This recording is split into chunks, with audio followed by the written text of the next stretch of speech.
ये वो है जो मुझे पसंद नहीं है, ये वो है जो मैं करना चाहता हूँ, ये वो है जो मैं ख़रीदना चाहता हूँ। ऐसे जुमले हम अपनी डे टू डे लाइफ यानी रोज़मर्रा ज़िंदगी में ज़रूर बोलते या सुनते हैं। इन जुमलों में हम कह रहे हैं ये वो है जो। इसके लिए आपको यूज़ करना होगा इंग्लिश में दैट इज समथिंग दैट। आइए कंप्लीट स्ट्रक्चर देखते हैं। That is something that plus sentence. Sentence ये टेंस या सिचुएशन के हिसाब से चेंज होता रहेगा। दैट इज समथिंग दैट ये वही का वही रहेगा, विच मीन ये वो है जो। अच्छी तरह समझने के लिए कुछ मिसालें देखते हैं। ये वो है जो मुझे पसंद नहीं है, that is something that I don't like.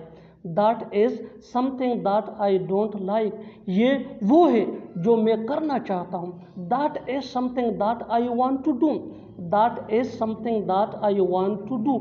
ये वो है जो मैं खरीदना चाहता हूँ, that is something that I want to buy. That is something that I want to buy. बिल्कुल हम स्ट्रक्चर को स्टेप बाय स्टेप फॉलो कर रहे हैं। आप भी स्ट्रक्चर की मदद से सीख सकते हैं, बना सकते हैं। ऐसे हज़ारों जुमले अंग्रेजी जुबान में आसानी say that can be really helpful. अच्छी तरह समझने के लिए एक और मिसाल देखते हैं। One more example for better understanding. ये वो है जो मुझे गुस्सा दिलाता है, ये वो है जो मुझे गुस्सा दिलाता है। That is something that make me angry. That is something that make me angry. और आखिर में ये सेंटेंस आपके लिए कॉमन सेशन में इसका जवाब ज़रूर देना। ये वो है जो उसे रुलाता है, ये वो है जो उसे रुलाता है। Subscribe to English page for more advance English sentence structure. Thanks मानना।